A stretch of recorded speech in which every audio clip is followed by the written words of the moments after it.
안녕하십니까, 유동원입니다. 유동원의 글로벌 시장 이야기 시간, 글로벌 투자 전략을 세워보는 시간입니다.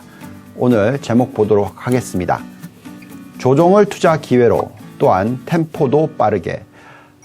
사실 이 제목 가지고 나오기도 좀 그러네요. 벌써 이미 시장이 반등을 해버렸기 때문에 반등을 바로 하기 시작했습니다. 제가 투자 레터를 만들어서 주말에 보내드렸었는데 그때 내용을 좀 더 지금 자세히 짚어보는 부분인데, 그때 조종이 크게 일어났었기 때문에 빠르게 템포를 가지고 매수를 하자, 이런 내용입니다. 왜 그래야 되는지 오늘 짚어보도록 하겠습니다.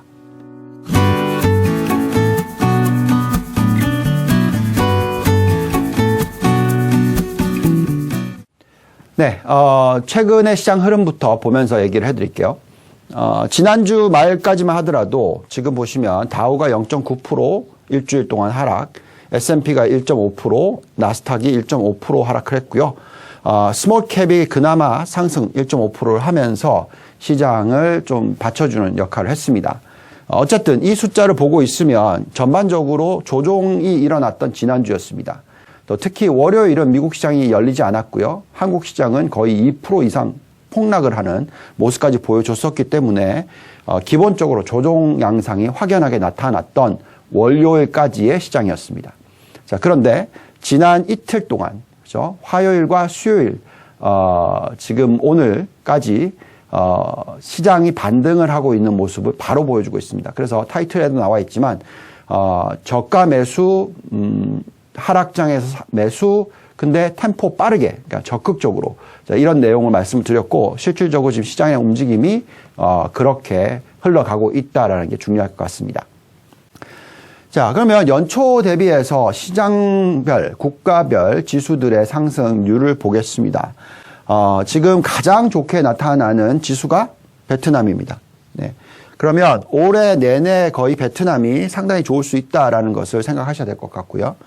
또 미국 중소형주입니다. 네, 마찬가지로 올해 계속 좋게 볼 수도 있습니다.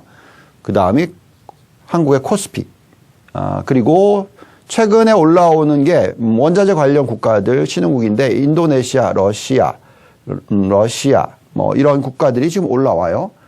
그만큼 이 최근에 원자재 가격의 상승, 이런 부분들이 아마 이런 국가들의 상승폭을 가지고 왔습니다. 그렇지만 이게 장기적으로 이어질까 하는 부분에 있어서는 저는 의구심이 좀 있고요. 그 이외에 대만, 우리가 제일 좋아하는 국가죠. 대만. 또 인도는 저희가 좋아하지 않습니다만 어쨌든 상승이 일어났네요. 그리고 계속 우리가 하고 있는 유럽 쪽, 그죠? 네덜란드, 스웨덴, 영국, 네, 상당히 좋아 보입니다. 여기에 이제 중국의 심천까지, 예, 이렇게 나타납니다. 어쨌든 시장 흐름 자체를 놓고 보시면은 전반적으로 우리가 지금 좋아하고 있는 국가들이 상승폭이 높았다라는 말씀을 해드립니다. 자, 조종이 일어났던 시장, 지난주 금요일, 그리고 이번 주 월요일, 이때 저희가 왜 적극적으로 이 조종을 기회로 삼아야 된다라고 말씀드릴 수 있었는지 하는 부분에 있어서는 두 가지 요소를 가지고 저희가 글로벌 인사이트 시간에 짚어드렸었죠. 그 부분에 있어서 좀 더 다시 한번 숫자를 보시면서 얘기를 좀 나눠보겠습니다. 첫 번째는 제가 유동성이라고 말씀을 드렸습니다. 그렇죠? 유동성이 굉장히 빠르게 올라가고 있기 때문에 지지난주만 하더라도 약간 떨어지는 모습 보여줬었기 때문에 좀 쉬어가야 된다고 생각했으나 지난주의 숫자를 놓고 보면은 다시 또 급증을 했습니다. 그래서 드디어 이제는 M1 증가율이 70%를 돌파를 했어요. 7자, 앞에 숫자가 7자입니다. 한 5주 정도를 60% 수준에서 유지가 되다가 지금 다시 한번 상승을 해주는 모습 보여주고 있습니다. 여기에 M2 증가율은 어떠냐? 비슷한 모습 나오고 있죠. 25% 정도의 상승률을 보여주고 있다라고 말씀을 드리고, 중간중간에 24%대로 떨어지긴 했습니다만 다시 올라가서 지금 25% 수준이다 라고 말씀을 드립니다. 자, 우리가 시장을 판단할 때, 증시의 고점을 판단을 할 때 보통 이 M2 증가율이 계속 상승하고 있을 때는 고점을 논하기 어렵다고 말씀을 드렸습니다. 그래서 립 모델이라고 해서 이 모델 안에서는 우리가 어떤 얘기를 하고 있냐면 유동성을 얘기를 하고 있는데 자, PBR은 네, ROE 나누기 금리 여기에 해당하는 어떤 A가 있고요. 그 다음에 여기에 추가적으로 더하는 부분인데 M2 증가율 여기는 B 팩터입니다. 그래서 A와 B를 집어넣는데 어쨌든 간에 결국 무슨 얘기를 해드리는 거냐면 M2 증가율이 높아지면 PBR이 높아진다. 간단하죠? 네, 이 숫자가 지금 계속 상승을 할 거다. 여기에 대한 괴리가 지금 이렇게 벌어져 있으니까. 자, 이런 상황에서는 우리가 시장에 대해서 긍정적으로 보셔야 된다고 말씀을 드립니다. 자, 그래서 M2를 가지고 시가총액으로 나눠서 이 숫자를 가지고 우리가 시장의 고점에 대한 판단을 해봤을 때 전에도 말씀을 드렸습니다만 어쨌든 앞으로 1년 동안에 약 9%대, 9.2%대의 상승률을 미국 시장이 보여줄 수 있다. 또 장기적으로 놓고 봤었을 때는 나스닥이 48%대, S&P가 27%대의 상승률을 보여줄 수도 있다.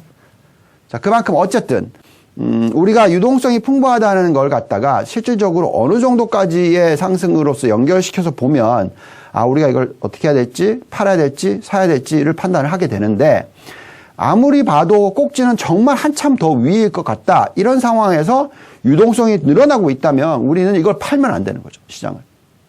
그래서 말씀을 드립니다만 두 가지 요소, 유동성과 펀더멘탈, 이 두 가지 요소인데 첫 번째, 이 유동성만큼 확실하게 시장을 받쳐주고 있다는 것은 인정하셔야 된다는 말씀 드리겠습니다. 자, 미 연준의 대차 대조표도 계속해서 지금 추세적으로 더 상승을 하고 있는 상황이 되겠습니다. 자, 이렇게 지금 유동성 부분에 있어서를 말씀을 드렸으면 이제 다음은 펀더멘탈 부분입니다. 그렇죠? 두 번째 요소가 펀더멘탈이라고 말씀을 드렸는데 정말 중요한 이슈인데 우선 그 펀더멘탈이 좋아지려면 그만큼 경기가 회복되는 추세로 연결이 돼야 돼요. 그게 아니라 다시 더블 딥으로 내려간다. 그죠? 경기가 폭락을 하고 올라왔는데, 그죠? 다시 더블 딥으로 내려간다. 이러면 이건 팔아야죠. 그렇지만 여기서 올라가는 거, 이 과정. 이때는 우리는 계속 매수를 해야 되는 겁니다. 그래서 그걸 보고 있으면 어디에서 나오냐면 여신 증가율이 이렇게 폭락을 했다가 올라갔죠. 그리고 나서 이게 다시 내려온다. 자, 그러면 이건 더블딥입니다. 더블딥. 근데 지금 그러나요? 아니죠. 계속 올라가는 추세 또는 이렇게 계속 이어지는 추세. 9%대의 여신 증가율이 경기 침체와 연결될 가능성은 없습니다. 그래서 그만큼 지금 현재의 여신 증가율을 놓고 판단을 하면 경기는 회복을 할 것이고 이에 맞춰서 펀더멘탈이 좋아지고 이에 따라서 우리는 시장이 더 올라갈 것을 예상해야 된다는 거죠. 자, 또 다른 숫자로서 판단이 될 수가 있습니다. 장단기 금리 차에서 나오는데요. 장단기 금리 차가 만약에 이렇게 지금 올라가다가 다시 또 꺾여서 여기에 또 0%대로 내려왔다. 이걸 뚫고 내려왔다. 그럼 이거는 정말로 안 되는 거죠. 이거는 진짜. 이때는 정말 매도를 해야 됩니다. 총매도. 그렇지만 이게 지금 이렇게 가지만 이렇게 계속 올라가서 이 수준까지도 올라간다.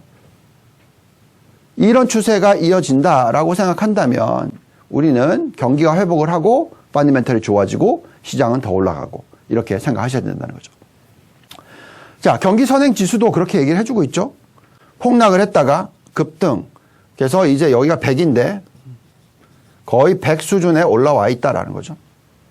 그러니까 경기가 회복할 거다라는 것에 더 기대가 만들어지고 있다라는 겁니다. 자, 지금까지 말씀드렸던 게 만약에 경기가 회복을 할 거다라는 부분인데 경기가 회복을 할 수 있는 부분에 있어서는 이해가 가는데 만약에 경기가 빠르게 회복을 해버리면 자, 이거는 앞으로 어떤 큰 위기에 봉착할 수 있다. 어떤 면에서 물가가 폭증을 할 것이다. 네, 물가가 크게 상승을 하게 되면 빨리 또 연준이 이 쿨다운을 시켜야 되니까 유동성을 해소할 거다. 자, 이런 걱정들을 하시는 거죠. 그런데 지금 현재 어쨌든 숫자를 놓고 보면 그럴 가능성 굉장히 적습니다. 여기에 나와 있듯이 물가가 폭락을 하고 나서 상승률이 폭락을 하고 나서 크게 반등을 했습니다만 결국은 지금 사이드웨이로 가고 있어요. 1.4%대입니다. 자, 미 연준이 원하는 인플레이션 숫자는 2.0 이상이죠. 그래서 지금 현재 이 1.4%일 때는 유동성을 해소할 이유가 없는 거죠. 보시면 근원 인플레이션도 마찬가지입니다. 폭락 올라가서 옆으로 기는. 그렇죠? 현재 이 수준은 1.6% 수준. 마찬가지로 근원 인플레이션도 2.0% 이상에서 미 연준이 움직일 거다라는 거죠. 그래서 적어도 이 두 가지 요소가 다 같이 2% 이상으로 올라서고 나서 인플레이션에 대해서 걱정하셔도 된다라는 겁니다. 근데 이 인플레이션을 자극할 수 있는 숫자는 뭐냐면 결국 이 노동 활동률, 노동 참여율입니다.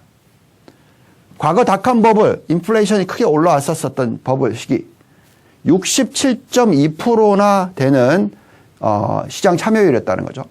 근데 지금 얼마입니까? 폭락을 하고 나서 올라갔는데 겨우 61.7%. 지금 현재 61.5% 수준입니다. 괴리가 너무나 멀다라는 거죠. 아직. 그래서 임금이 상승을 해서 임금에 따라서의 어떤 소비 인플레이션이 나올 가능성이 굉장히 적다라는 겁니다. 그래서 이런 상황에서는 우리가 항상 얘기하죠. 골디락스. 뭐죠? 안정적인 성장 회복, 성장. 여기에 안정적인 물가 상승. 그렇기 때문에 증시가 더 올라갈 수 있는 여건이다라고 말씀을 해드립니다. 자, 그만큼 인플레이션이 크게 치고 올라가기 어렵다는 부분에 있어서는 실업 청구 건수 보면 나오는데 이렇게 급증을 했다가 하락을 했다가 또 다시 또 급등을 했어요. 그죠? 자, 이게 일시적일 수는 있습니다. 왜냐하면 그 2,000달러 bil, 그러니까 부양책이 나오니까, 그죠? 개인들한테 돈을 주니까 그냥 공짜로 개인들이 일을 하겠습니까? 네, 실업수당을 청구를 할 수 있겠죠. 그래서 그런 부분이 일시적으로 나타나는 현상이다. 근데 어쨌든 이런 상황에서는 인플레이션이 크게 치고 올라갈 가능성이 어렵다라는 얘기를 해드립니다. 또한 빠르게 치고 올라가기 위해서는 경기가 완전히 회복을 해야 되는데 그러기에는 아직까지도 코로나19 사망자 수가 감염자 수와 사망자 수가 아직까지는 크게 빠지고 있는 모습이 나오지가 않는다라는 거죠. 백신이 완벽하게 다 돼야지 그 시기가 아마도 올해 3월 정도 되겠죠. 그래서 지금 아직까지는 이 숫자들이 안 나오고 있기 때문에 그만큼 지금 아직까지는 경기가 빠르게 회복해서 인플레이션을 자극하기에는 너무 빠르다라고 말씀을 드립니다. 여기서 잠깐 번외 질문인데 왜 채권 비중이 0%? 예.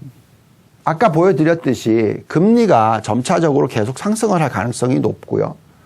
그렇지 않다 하더라도 빠질 가능성은 낮다라고 생각이 듭니다. 근데 지금 현재 시점에서 10년 국채 금리는 마이너스라는 거죠. 마이너스 2%. 그러니까 돈을 주고 맡겨야 되는 겁니다. 일드 자체가 하이일드가 지금 0.5% 수준이에요. 0.5도 안 되네요. 0% 수준이에요. 0%. 대출이. 자, 이 숫자를 보고 있으면 어떤 생각이 드십니까? 아, 이거 거품이죠. 이게 거품. 자산 시장에서 자산 배분에 있어서 가장 큰 거품을 만들고 있는 쪽이 어디냐? 저는 채권이라고 생각합니다. 그래서 채권 비중이 0%이다라고 말씀을 드립니다. 자, 다시 펀더멘탈 쪽으로 되돌아가서요.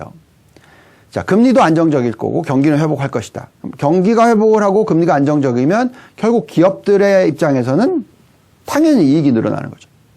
그래서 중요한 포인트는 여기에 있는 이 숫자입니다. 지난 일주일 동안의 이익의 변화, 이익 추정치의 변화인데 보시면은 0.4%나 늘었어요. 플러스. 그리고 우리가 지금 중요하게 생각하는 선진국 중에서 러셀 2000 지수 0.6%, 그죠?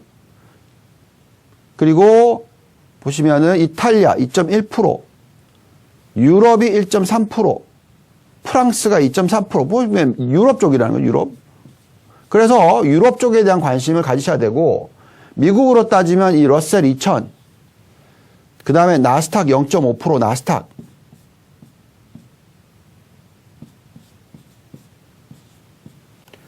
자, 여기서 지금 결론을 내려드리면 미국 같은 경우에는 바벨 전략을 쓰는데 어디에다가 초점을 맞추는 바벨 전략? 나스닥과 러셀 중소형주 2000. 그죠? 이렇게만 가져가도 된다라는 말씀을 드리는 거고요. 그 다음에 유럽이 중요해진다라는 겁니다. 그래서 우리가 지금 얘기하고 있는 건 실질적으로 선진국 비중을 약 70% 정도 가져가라 라고 얘기를 해드리고 있어요. 지금 76.13%, 70%라는 것은 그만큼 더 적게 가져가는 거죠. 자, 보시면 신흥국 같은 경우에는 어떻게 나옵니까? 대만, 베트남, 코스피 쭉쭉 나옵니다.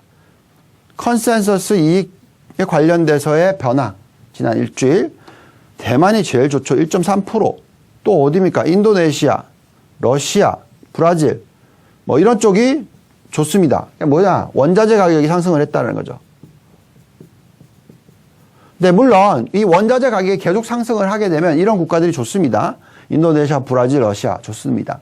그런데 지금 예상하는 것은 이미 그것이 반영이 됐고요. 추가적으로 많이 올라갈 거냐 했을 때는 저는 그렇지는 못할 거라 생각합니다. 추가적으로 인플레이션을 자극하는 요소들이라고 생각하지는 않습니다. 일시적으로 영향을 미칠 수는 있습니다. 자, 그렇기 때문에 우리는 지금 이렇게 이익이 늘어나는 것 중에서 전체적으로 코스피도 0.8%나 되죠. 가장 좋아하는 국가인 대만, 베트남, 한국 이 세 개의 국가 적어도 여기에 초점을 맞추고 전체 포트폴리오의 30% 정도를 신흥국에 실는 것이 좋겠다. 근데 그래도 요 원자재에 대해서 좀 관심이 있다라고 얘기를 한다면 이 제조 강대국의 25%를 싣고요. 이 원자재의 5% 정도를 실어주는 전략도 나쁘지는 않다라고 말씀드립니다. 근데 어쨌든 중요한 것은 여기에 나와 있듯이 이렇게 컨센서스 이익 관련돼서 이익이 예상치에 비해서 지금 2주 동안에 계속 상승을 하고 있다는 거고 0.6%포인트, 0.4%포인트 이렇게 증가를 한다라는 것은 방향 자체가 지금 좋아질 거에 대한 것에 초점을 맞춰줘야지 이렇게 증가를 하고 있는데 여기다 대놓고 빠지는 거에다 초점을 맞추면 이거는 괴리가 벌어지는 거죠. 그래서 지금 현재 시점에서는 펀디멘탈적인 차원에서도 시장을 긍정적으로 보셔야 된다라고 말씀을 드리겠습니다. 자, 그러면 한국이나 미국의 지금 전반적인 어떤 잔존가치 모델상의 매력도를 보겠습니다. 자, 코스피 많이 올랐는데도 불구하고 아직도 많이 더 올라갈 거다 예상하는 게 3,600포인트 정도의 적정 가치가 나오고요. 코스닥이 1,080 정도의 가치가 나옵니다. 적정 가치가 나옵니다. 그래서 이렇게 조정이 있을 때 투자를 해야 되고 사실 이제는 조정이 벌써 이제 다시 상승을 하고 있으니까 오히려 훨씬 더 적극적으로 투자에 임하셔야 된다라는 말씀을 드립니다. 그래서 한국 안에서 우리가 계속 얘기하고 있는 대표적인 업종 전, 반, 셴, 언, 바라고 얘기를 하고 있는데 전기차 배터리, 반도체 장비, 신재생 에너지, 언택트 산업, 그리고 바이오 산업. 자, 이렇게 초점을 맞춥니다. 여기에 대표적인 종목들은 여기에 쭉 있죠. SK 하이닉스, 한화, 기아차, 예, 계속 날아가고 있네요. 한화솔루션, 원익 IPS, 에코프로비엠, LG화학, 네이버, 모비스, 현대차, 삼성전자, 현대에너지솔루션, 카카오, 삼성 SDI. 자, 이렇게 대표적인 대형주 위주의 한국은 투자를 하면 상당히 좋은 수익을 올리지 않을까. 뭐 우리가 흔히 얘기하는 니프티 50, 니프티 50라는 단어를 많이 씁니다만 대형주 50개, 가장 경쟁력이 있는 기업 50개 초점을 맞추는 게 중요하다라는 얘기를 해드립니다. 자, 그럼 이번에는 미국을 보겠습니다. 자, 미국을 보시면 지수별로의 상승 여력이 낮은 쪽부터 높은 쪽으로 쭉 가보면 지금 S&P 500이 8.5% 상승 여력, 다우존스가 10% 상승 여력, 나스닥이 14% 상승 여력, 그리고 나스닥 100이 32.8%, 러셀 2000이 45.6%. 네. 그래서 가장 중요한 게 바로 이 두 개의 지수다. 러셀 2000과 나스닥 100이다. 그래서 우리가 바벨 전략이라고 얘기를 하고 있습니다. 여기서 좀 더 나아가서 지금 가장 상승력이 높은 쪽이 러셀 2000이라고 말씀드렸죠.